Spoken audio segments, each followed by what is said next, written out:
Hi guys, welcome to Skin and Within, a series where we talk about everything skin deep. And today I have with me Dr. Pooja Talera, aesthetic physician, founder of Kosa Wellness and my dermatologist. Just trying to be patient with skincare was also very important. You were trying to understand me and my habits and not just my skin. The back and forth is also, your skin's not going to be happy with it. There are a lot of these viral favorites. If you apply vitamin C on an inflamed skin, it's just going to get more red. You're already 1 year too late. Avoid using too many active ingredients. Who wants to make ceramides look sexy? Like today is the first time you see my skin in person. And I'm really happy. Our skin has a mood of its own. It's important to have a relationship with your dermatologist. Like, but who am I? And like, what is my skin? It's so nice to be here. Thank you so much, Mira. I'm so glad we can do this in person. I feel like I said that even with Vasudha in my last video, because everyone that I've met and has made a reasonable impact on my life has happened during COVID, and nobody knows that this is the first time we're meeting in person. And like, it's weird, right, that you've never met your dermatologist in person, but we have to thank technology Yeah. for it, but I think it's because of Vasudha that we yeah, came together. I mean, I was looking for help, let's put it that way. I've never had a dermatologist. I've always kind of found my way through the internet essentially, and experience and, you know, studying a little bit about it. But then because I like Vasudha's approach and she knows a lot and she's, you know, doing a lot of research. She's also in the whole beauty journalism space. I just felt like, let me ask her for a recommendation. And she said, you know, I think you should talk to Dr. Pooja. She's amazing, but she lives in Pune. And I was like, I'm not even in Bombay that I can go to her at that time. Yeah, this is COVID. you were not living in Bombay that time. No, we were living in Punjab for like 2 years of COVID. And then I just reached out to you. We've done everything on video. Like today is the first time you see my skin in person. And I'm really happy with the work that we've done. Good. I think it's important to have a relationship with your dermatologist, but not everybody needs one. But acknowledging that your skin needs help is quite important. I mean, today, because of tech, because of great beauty journalism, there's a lot of helpful information out there. But at some point, if you find that you're at a crossroads where everything that you're trying is not helping, or worse still, aggravating your skin, it's really good to reach out to the expert, because we can really cut through all the trends, we can cut through all the hype, we can cut through all the promotion that, you know, people who are in the beauty industry that they're doing, and actually give you something that is valuable for you and your skin and your needs for today. I think that makes a lot of sense, because skin is individualized and a routine must be individualized. And I think I reached out to you because I was just finding my skin to be extremely congested, which is a word that you added to my dictionary. Really? I just felt like my skin is very angry. Like, remember I used to keep telling you, like, I feel like I have crawling acne. The moment it starts somewhere, it starts moving. And I But used to that's say, a good word to use, crawling acne. yeah, and I think it was wearing masks, and I never used to get acne per se. It would be the like often, you know, irritating, pesky one that would come around your period cycle or something like that. But here I was with a lot of like active, like an active situation on this part of my face. And then we discussed how it was Maskne, and that's why I came to you. And then you were like, Mira, you have congested skin, because till then I didn't even know what skin type I had. I knew what worked for me, what didn't work for me. I definitely didn't have dry skin or oily skin. And when they say combination, like how you said beauty journalism, it typecasts you, and sometimes you don't find yourself there. You're like, but who am I? And like, what is my skin? It behaves differently if I'm in Bombay, and it behaves differently if I'm up north, and if I'm on a plane, I'm on a beach. And then I think you just really helped me streamline everything. I mean, I think with skincare and beauty, it is very personal, it is very custom. It almost changes by the day. It depends on where you are. If you're sleeping in air condition, if you are exercising outdoors, how much sun exposure do you have? It keeps varying with your period cycle. It varies if you've had a really indulgent food and your sugars have shot up. So a lot of times people are not able to, you know, remember these factors when they're deciding a skincare for themselves. And also, you know, sadly, sometimes we really invest in the skincare and it doesn't work for us, and then we fail to admit that it's not working for us, and then you continue using it, much to my dismay. Rewind to when you came to me. What had happened in COVID, and that's what we saw with so many people, is that there was enthusiastic skincare because we were all at home. We all had time to do our 10-step, 20-step routine and do massages every day, and do the gua shas and do everything under the sun to sort of look after ourselves. So what started out as a very innocent self-care turned into excessive for the skin. And then on top of that, you add a, you know, you slap on a mask where your skin is going to be breathing the same air almost for a long period of time. It is not being able to get fresh air.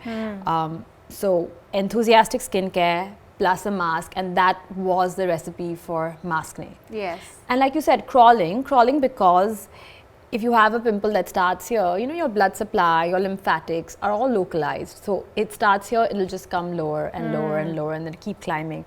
And that's what was happening to you. Yeah. And I think you tried multiple things Yeah. to sort of make it go away, and it kind of persisted.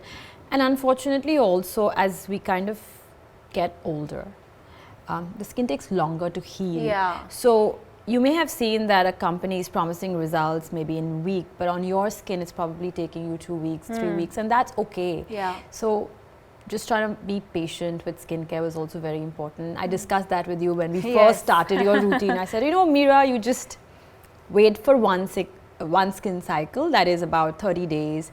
Wait for 2 skin cycles. It's not going to show results overnight. And that's the entire idea behind non-invasive, a conservative approach to skin, where you really respect your skin.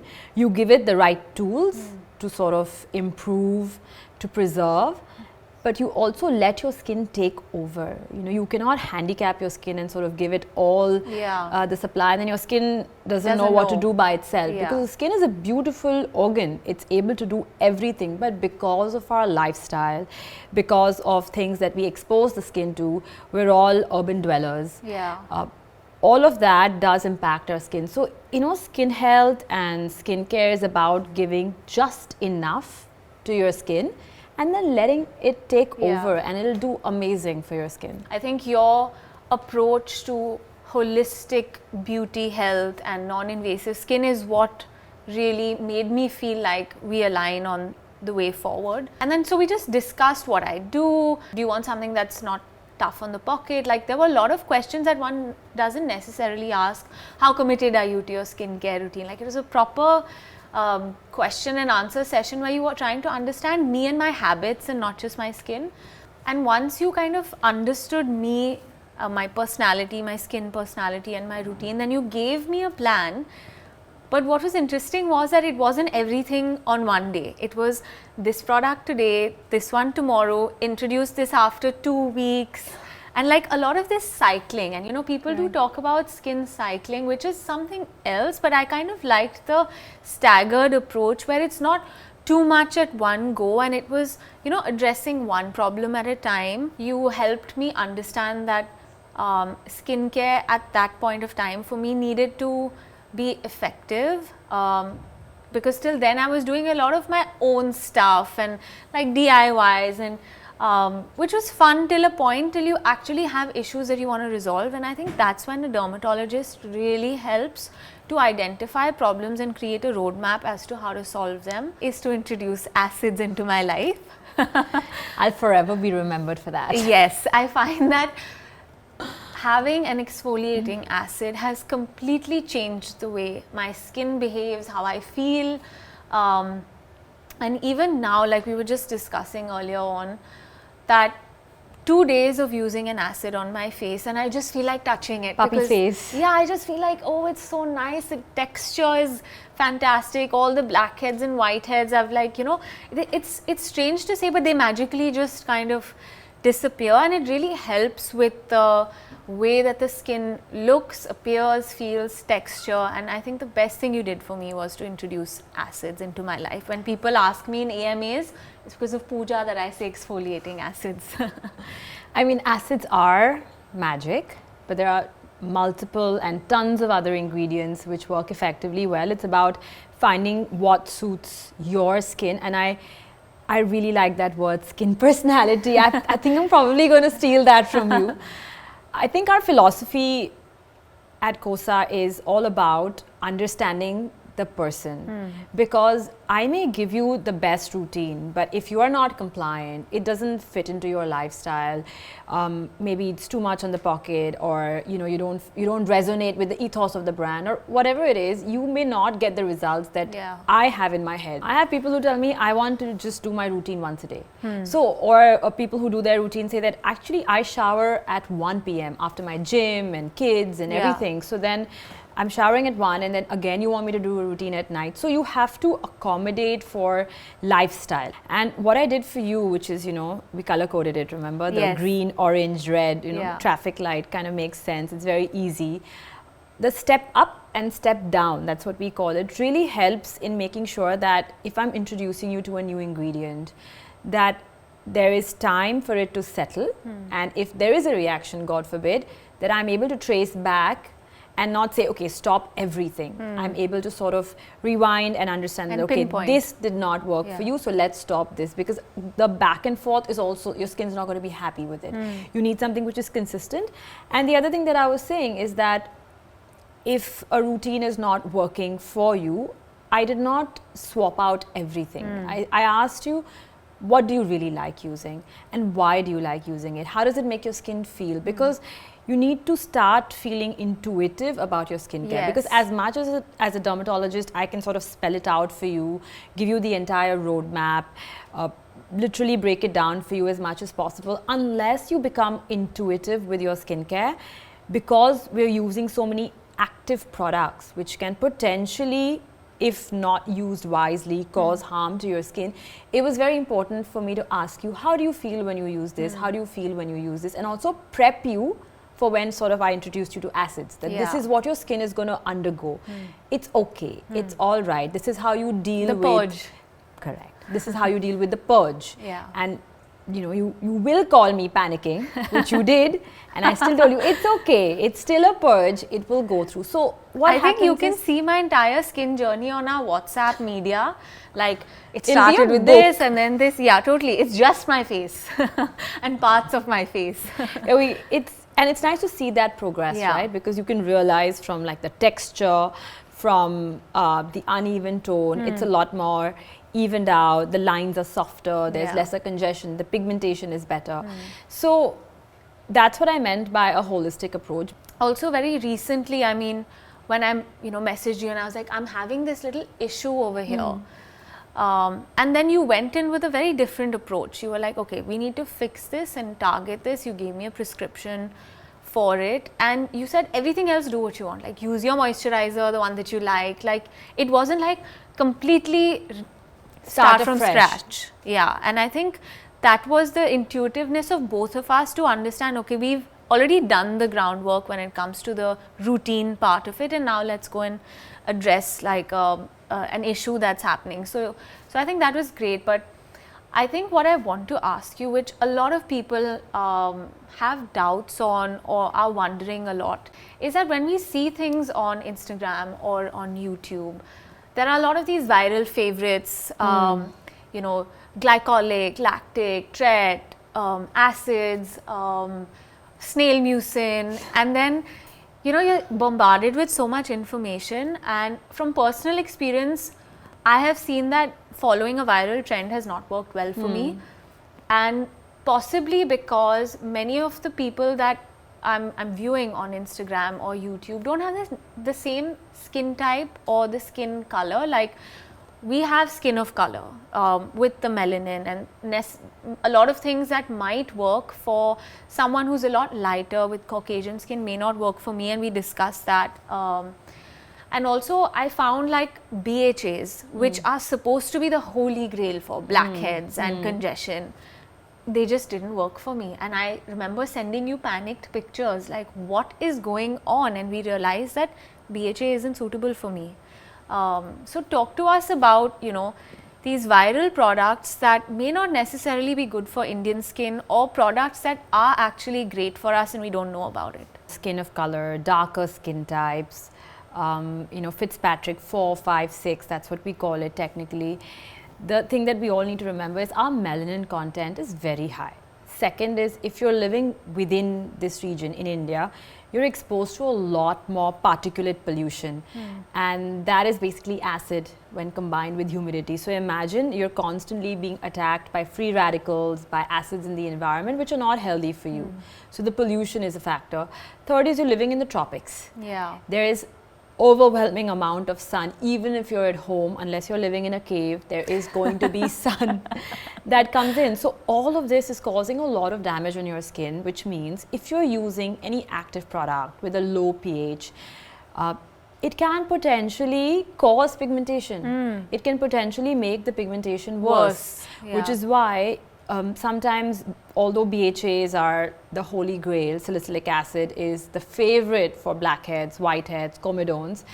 When used on you, you were getting pigmentation, and it didn't work. And so then you have to do more to fix it. Yeah, then I have to sort of first make sure that the blackhead comes out, and then we have to work on the pigmentation. And as we age, this thing called the PIE, pigmentary inflammation, erythema, all of this, the post-inflammatory consequences are a lot more than when you were younger. Yeah. And that's also what I realized when we were treating acne, that I would give them tret, I would give them oral medications to take for years on end, and at the end of the day, the skin did not look fantastic. The acne went away, but the skin health and the skin barrier was just damaged for a long period of time, which is why in our practice, I moved away from prescriptive treatments unless absolutely necessary, because today we are blessed with phenomenal ingredients, but used correctly for the right skin, for the right type of concern, then that's when your skin will truly shine. If I'm using for example, vitamin C was a trend maybe 5-6 years ago. Everybody wanted to buy vitamin C, L-ascorbic acid. And even if your skin would not be suitable for it, for example, those people who have acne, your skin's already compromised, you're probably already using a medication for acne that has a low pH, which means if you apply vitamin C on an inflamed skin, it's just going to get more red. When it gets more red, the acne, it's just going to multiply. Yeah. So most people realize that acne and vitamin C don't go hand in hand. Yeah, and that's what you told me. When you have two issues at hand, say you have acne and pigmentation, everybody wants to treat both the issues together. Sometimes it's really not possible, Mira. You need to step back and first treat the most urgent problem, which is what I did with you, right? When you come to me with 100 things. And of course, we want our skin to be clear magically overnight. But when you came to me, I said, let's clear the house first. Let's have all the bad things out. Yeah. And things that can go away quite immediately, because pigmentation is a long game. It's something that you have to sort of really work on in terms of breaking down the melanin and also preventing it from recurring again. So I said, okay, let's deal with your crawling acne. Let's deal with the maskne. Make sure that that's on its way out.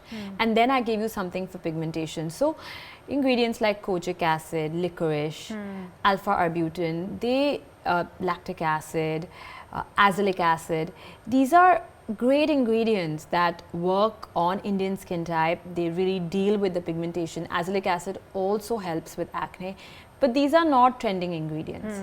Most people don't talk about it. By the time the skincare industry becomes evolved and talks about an ingredient, you've already missed the boat. So I think that's where sort of looking at a skin expert, people who are very aware about ingredients and seeking out the help, and like you rightly said, building a roadmap for yourself. Like today, I'm going to correct this acne issue. Once the negatives are out, I want to work on aging. I want to work on my hydration levels so that I can have that dewy, glowing skin always. You can adopt so many techniques, whether it's skin fasting, just really giving yourself a break so that your skin is able to take over and heal, or whether it's skin cycling, sort of putting yourself through different ingredients based on your need, whether it's targeted or applying to the full face, or sort of giving yourself just a targeted approach where your basic skincare is very bland. Just one neutral. problem at a time. Yeah, one problem at a time. if you incorporate different techniques along with 2-3 performance products, it'll give you amazing results. But you really need to sort of work with somebody who is aware and is able to streamline that routine without introducing multiple steps. I'm not the one in favor for that. And you'll see your skin turn around. Well, I want to ask you a quick question on aging, because I feel like every time we speak about aging in terms of skin, you're already 1 year too late. Every year you have to start anti-aging or pre-anti-aging 1 year earlier, and you're already like starting anti-aging at 23, 24.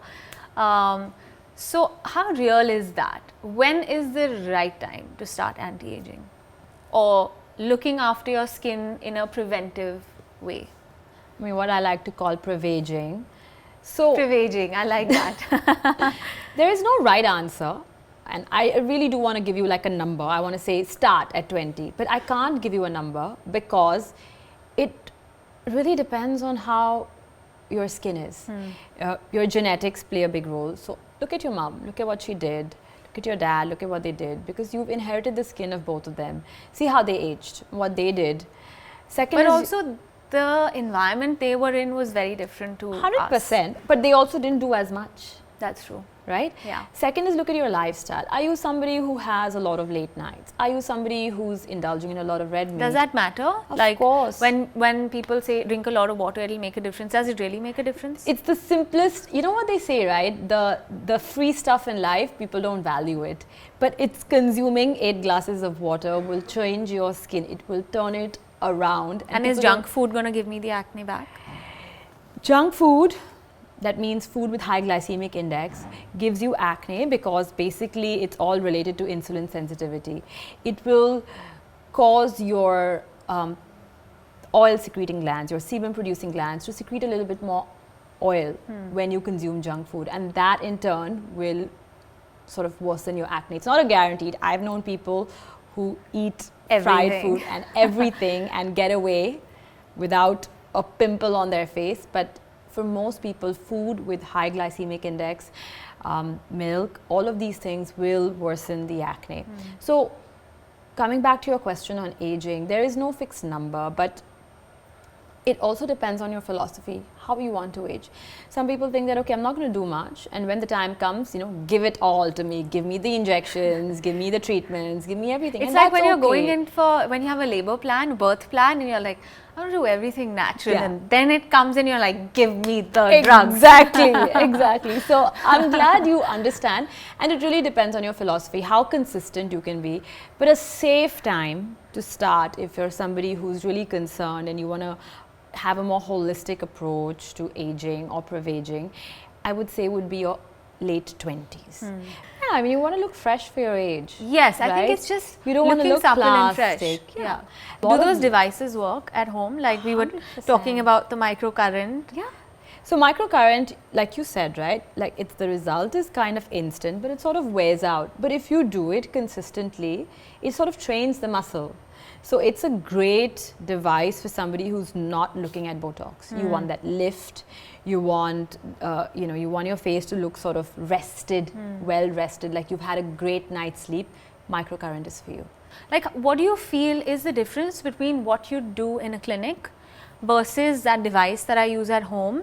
Because I've just started using a microcurrent device, and I do feel the difference in terms of the lift. It is temporary, but how is it different to what you would do for me in your clinic versus what I'm doing at home? Because there obviously would be a difference. Of course. So A is the technique, right? We're more trained on the technique to make sure that we're addressing the right muscle. There is a study of the anatomy, there is a study of the fascia, so it's more targeted.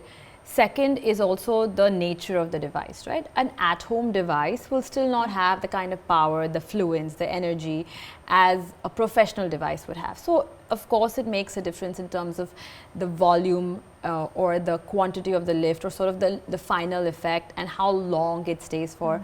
And plus, it's, you know, when you devise treatments, you sort of combine a lot of good botanical ingredients, you combine the pre and the post. So overall, that treatment will be a lot more effective than just an at-home device. But do they make the skin lazy? Because I mean, I've had that doubt, right? Like, if the device is doing everything for me, is my skin getting lazy to work on its natural lift, muscle tone? Is there a dependency on these devices? So what do you do for a workout? I mean, you do yoga, you train, Pilates, you do all of that. So you're doing that for your entire body, right? If you just let your body be, even though you're like an active person in life, you know, you do your steps every day, the tone is still going to wither away, right? Yeah, Because the atrophy happens. That's the natural process of aging. Unless you challenge your muscles, it is going to age, it's going to atrophy, it's going to become limp, right?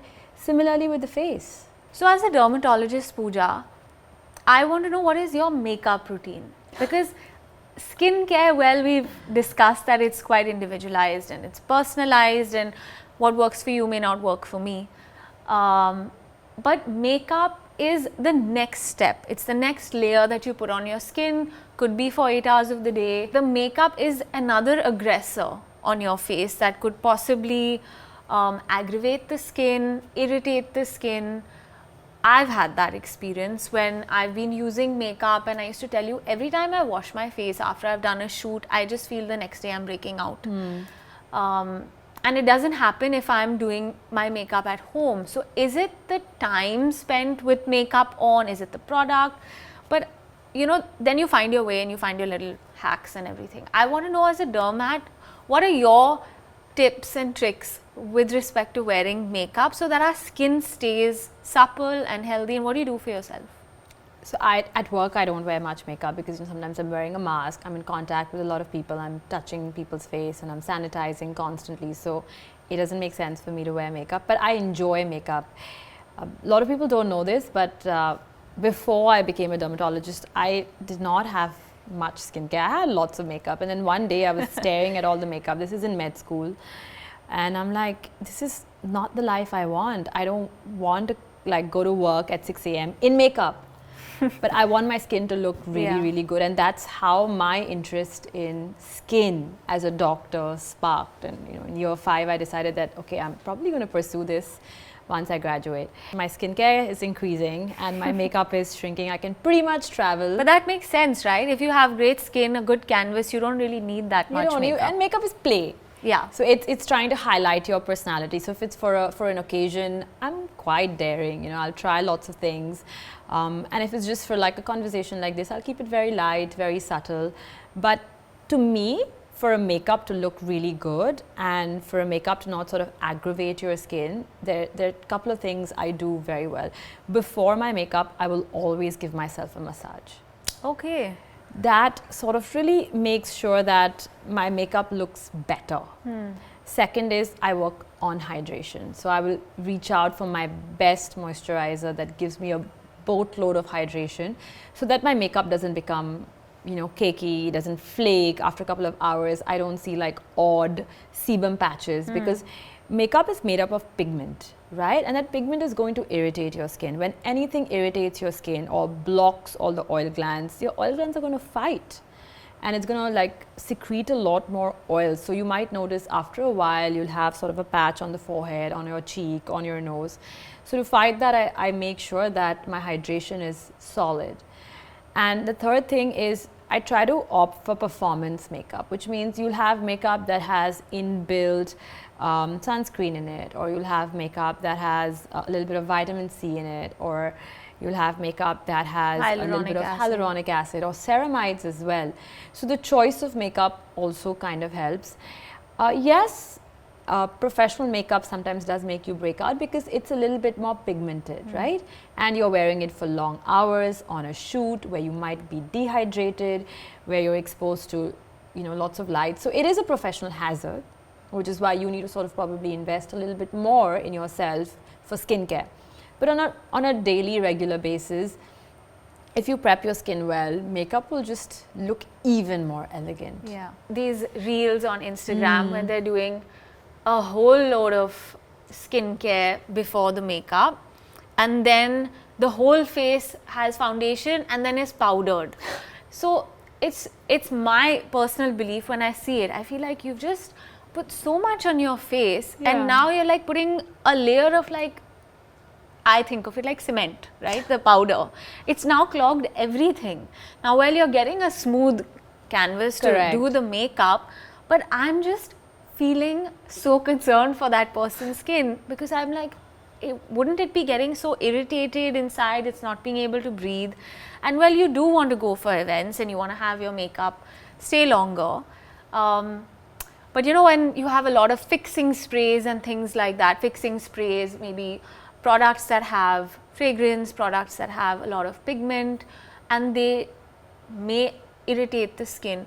How do you counterbalance that? Because sometimes it's somebody's choice and that's the kind of makeup that they like.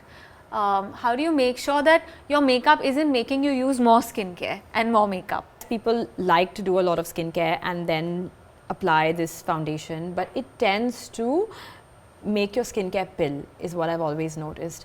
So I say always be smart about your skincare whenever you're doing makeup, and avoid using too many active ingredients. So if I was doing makeup, if I was going out at night, I would do a bedtime routine after. I would just do a lot of anti-inflammatory products, so whether it's calendula, whether it's centella, I would use a calming routine. I would do a calming routine pre-makeup. And if I've had a long night or a long day where my makeup's been on for 10 hours, then I probably wouldn't do my normal PM routine. I will just keep it very simple, make sure I've cleansed, I've hydrated, so that my skin is able to recover from that. And that's what I meant by allowing your skin to take over. Instead of, you know, I come back and then I'm going to slap on another 100 active ingredients. That's not what you do. Which is what I tell to brides as well. I said 10 days before your wedding, you're going to stop all actives. And they're like, why? I'm like, because 10 days before your wedding, you're going to be wearing makeup, you're going to be out and about, you're going to be more inflamed.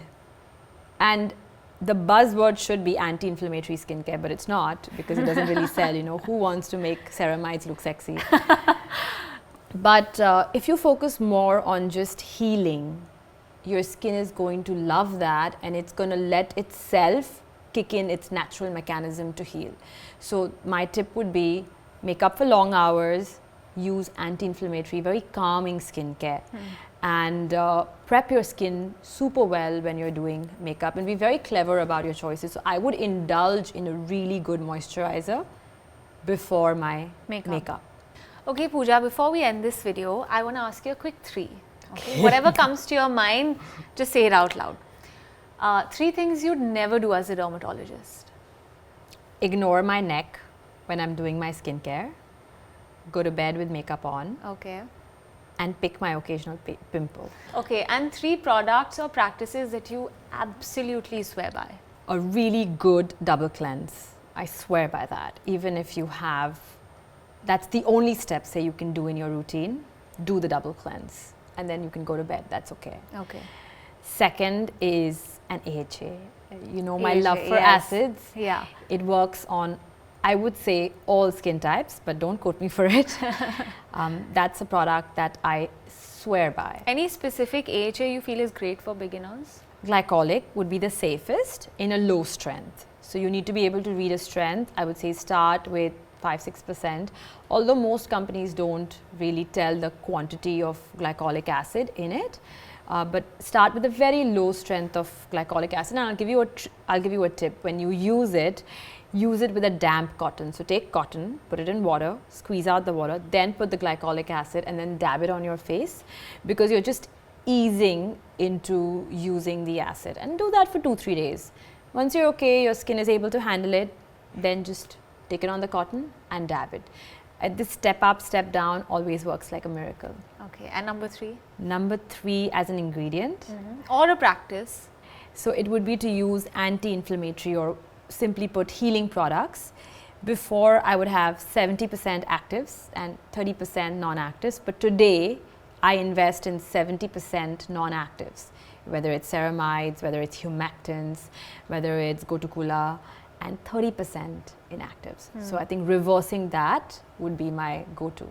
Our skin has a mood of its own and its own personality, and it's important to just listen to your skin and get expert advice that can translate how you feel into a routine that performs and that addresses everything. And I think it's been an extremely insightful chat.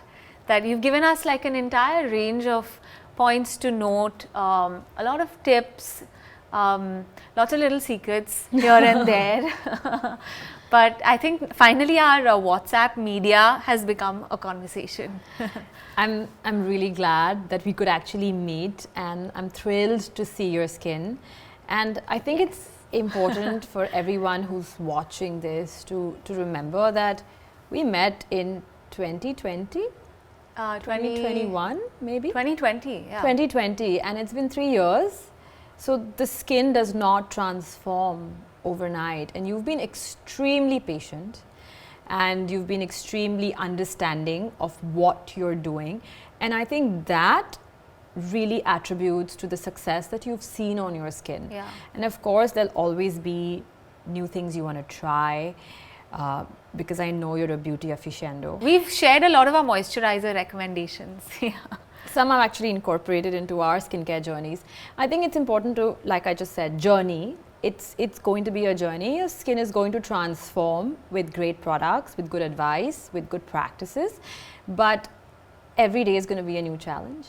And combining this with your lifestyle is what the take-home message is going to be, because I know that you're somebody who is not just focused on skin, but the entire periphery, everything that comes together to sort of give you the skin is equally important, whether it's just as simple as drinking water, or whether you're realizing that millets don't suit you and sort of removing that from your diet. We've always been mindful that we've examined your skin closely, we've seen it in different lights, I've asked you for pictures, videos, this angle, that angle.